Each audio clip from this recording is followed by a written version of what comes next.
There's a message that's been waiting for you, not written on paper, not addressed with your name, but meant for you all the same. And Carl Jung spent the last decades of his life trying to make sure it would reach whoever needed it, whenever they were ready to hear it. If you found your way here in the particular state you're in right now, there's a reason. The message doesn't arrive when you're comfortable. It arrives when something in you has started to crack open just enough to let it through. Jung understood something most people never grasp about their own lives. He believed that beneath the person you present to the world, beneath the roles you play and the name you answer to, there's a second presence, a deeper intelligence that's been watching your entire life, sending you signals, trying to get your attention. He called it the self, and the message it's been sending you, the one you've maybe been feeling for years without being able to name it, is the same message Jung dedicated his life to translating. So today I want to deliver that message as clearly as I can. What Jung actually discovered about the voice you've been ignoring, why it grows louder the longer you resist it, and what it's been trying to tell you this entire time. Because if there's a restlessness in you that won't go quiet, a sense that you were meant for something you haven't touched yet, Jung would tell you that's not a malfunction. That's the message arriving. Let me start with what Jung noticed in the people who came to him. Almost none of them arrived because they were falling apart in obvious ways. Many of them were successful, respected. They had the marriage, the career, the reputation. On paper, their lives worked. And yet they came to him hollowed out, describing a feeling they couldn't explain to anyone else without sounding ungrateful. A quiet, persistent sense that they were living a life that didn't belong to them. Jung recognized this immediately because he'd lived it himself. He'd built a brilliant career, aligned himself with the most famous psychologist of his era, secured his place in history, and then somewhere around midlife, the whole structure started to feel like a costume. He described a period where he genuinely feared for his own mind, where the ground he'd built his identity on turned to water beneath him. What saved him wasn't going back to who he'd been. It was listening, finally, to the part of himself he'd spent his whole life talking over. That's the first piece of the message. The discomfort you feel isn't evidence that something's gone wrong with your life. It's evidence that your life has gotten too small for who you actually are. Think about how this works. When you're a child, you learn very quickly which parts of yourself are welcome and which parts need to disappear. Maybe your curiosity was too much for the adults around you, so you learned to stop asking. Maybe your sensitivity made someone uncomfortable, so you built a harder shell. Maybe your ambition threatened someone, so you learned to shrink. Piece by piece, you assembled a version of yourself that could survive the specific world you were born into. Jung called this constructed version the persona. And here's the trap. The persona works. It gets you accepted. It earns you love and approval and safety. It's so effective that most people spend their entire lives believing the persona is who they are. They never suspect that underneath it, all the exiled parts are still alive, still waiting, still pressing against the walls of the container you built to keep them contained.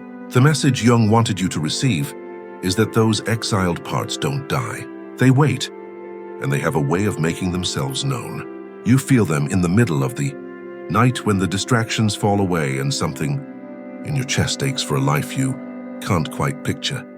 You feel them when you watch someone else living boldly, and something in you flares with an envy that's really just recognition. That could have been me. That could still be me.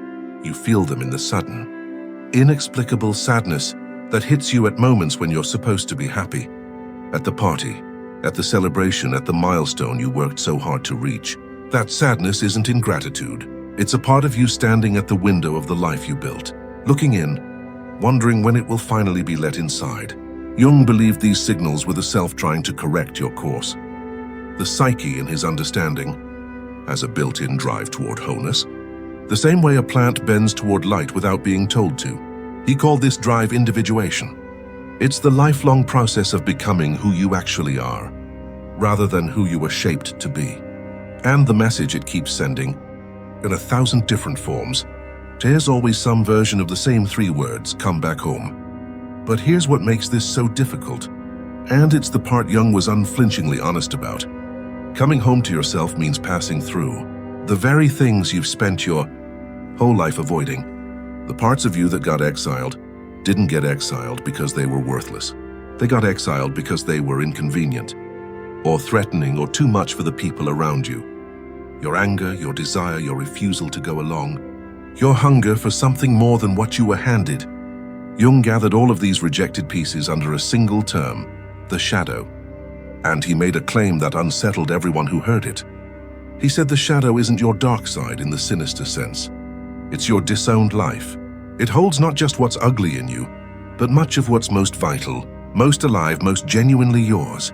That's why the message is so hard to answer. To retrieve the parts of yourself you buried, you have to go back to where you buried them. And that means feeling the fear that made you bury them in the first place. Imagine someone who learned as a child that having needs made them a burden, so they became endlessly accommodating. The person who never asks for anything, who's proud of how little they require. That self-image feels like virtue. It feels like character. But underneath it, an entire dimension of the person is starving. The part that wants, that reaches, that says, "This is what I need," without apology. Jung would say the message reaching that person isn't asking them to become selfish. It's asking them to become whole, to let the starving part come back to the table. And I want to speak directly to you for a moment, because if you've been feeling that pull, that sense that some essential part of you has been left outside in the cold for a very long time, then the message has already reached you. You wouldn't feel the ache if there were nothing left to answer it. The people who are truly lost don't feel restless. They feel nothing. The restlessness you carry is the surest sign that the deeper self is still alive in you, still reaching, still refusing to let you settle for a half-lived life. If that restlessness is what brought you here, and you want a way to actually listen to it instead of drowning it out with noise, we put together something for exactly this. It's called True Self-Discovery. 24 reflection exercises drawn from Jung's approach, built to help you make contact with the parts of yourself that have been waiting to be heard. It's not a quick fix, and it doesn't pretend to be. It's a way of finally turning toward the message instead of away from it. The link is below whenever you're ready, because turning toward the message is where everything changes. And Jung was clear that this turn isn't gentle. When you finally stop running from yourself, the first thing you encounter usually isn't peace.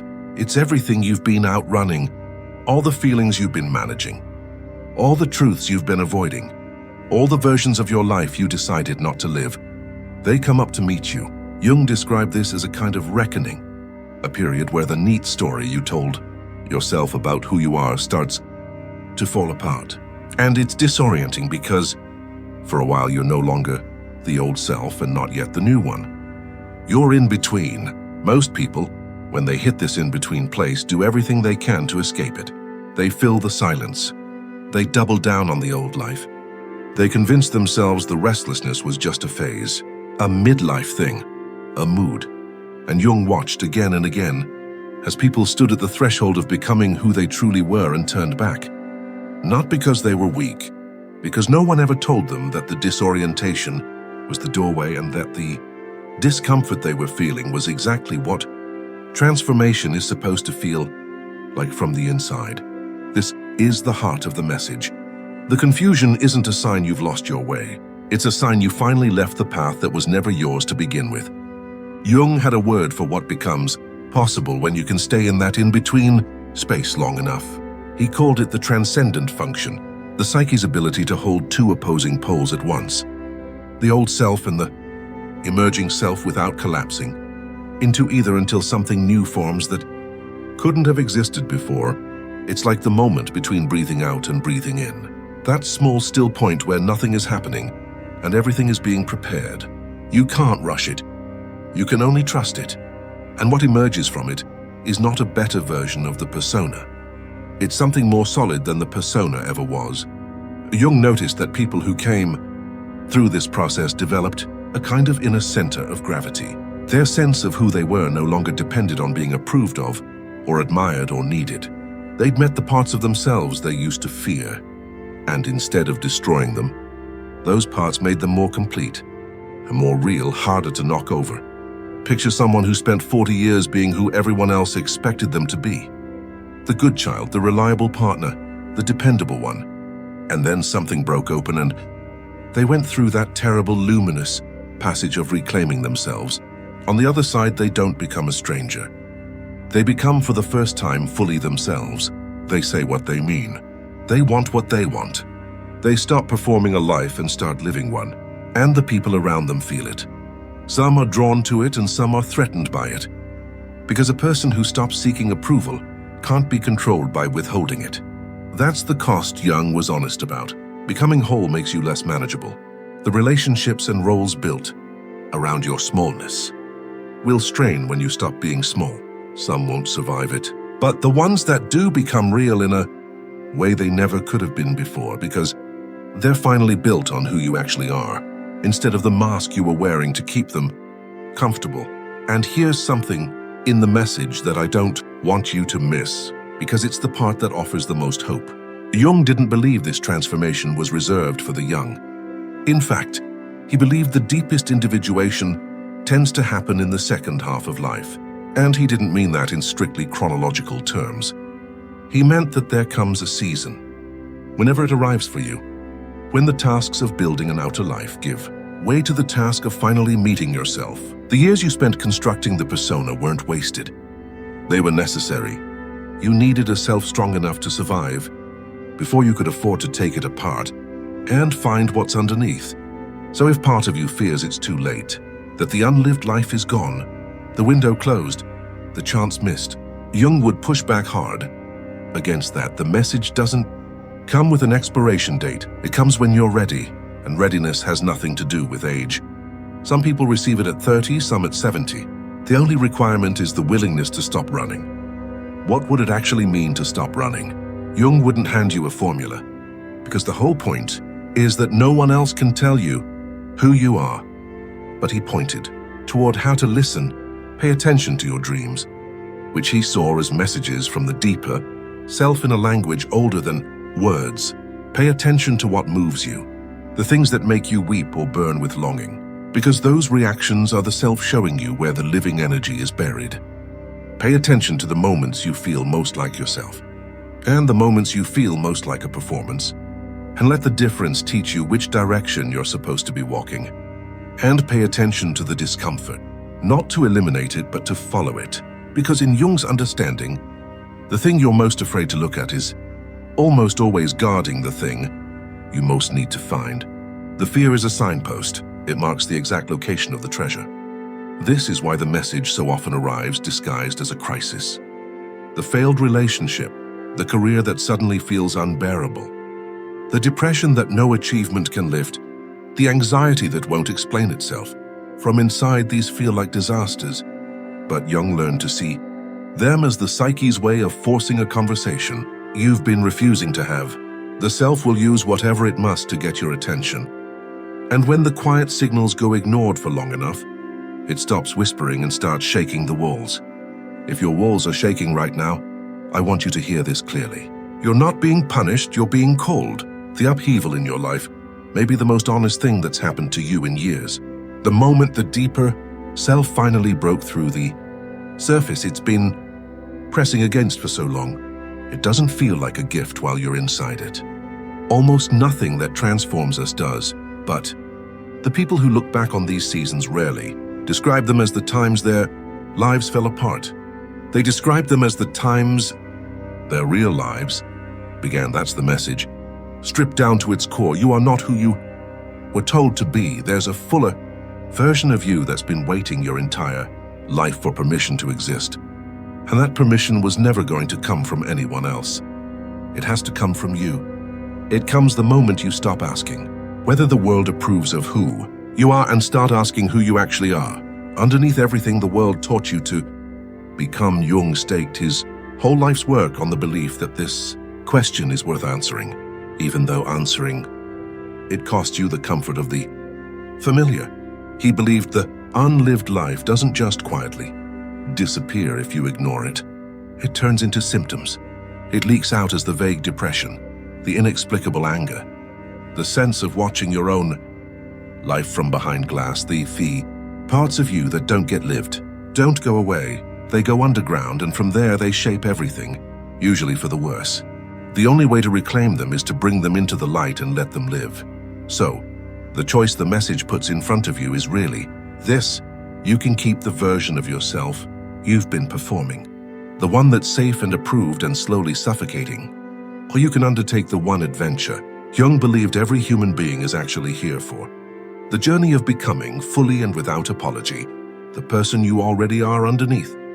Everything you've been hiding. He never promised that journey would be easy. He promised it would be real. And he believed, with everything he understood about the human soul, that a real life, even a difficult one, is worth infinitely more than a comfortable performance of someone else's expectations. The message has reached you now. What you do with it is the one thing no teaching, no guide, no message from anyone can decide for you. That part has always been yours, and it always will be. But you're not standing at this threshold by accident. Something in you brought you here. Something in you is ready, even if the rest of you is still afraid. And that readiness, Jung would tell you, is the deeper self finally stepping forward to meet you, the one that's been sending signals your whole life, the one that never gave up on you, even in the years you couldn't hear it. It's here now, waiting on the other side of your fear, holding the life you were actually meant to live. All it's asking is that you turn toward it and take the first step home. If you're ready to take that step, and you want something to walk beside you while you do, that's exactly what true self-discovery was made for. Reflection, exercises rooted in Jung's work, built to help you finally answer the message instead of just feeling it, a way to sit with the questions that matter and start hearing what your own depths have been trying to tell you all along. You'll find it linked below.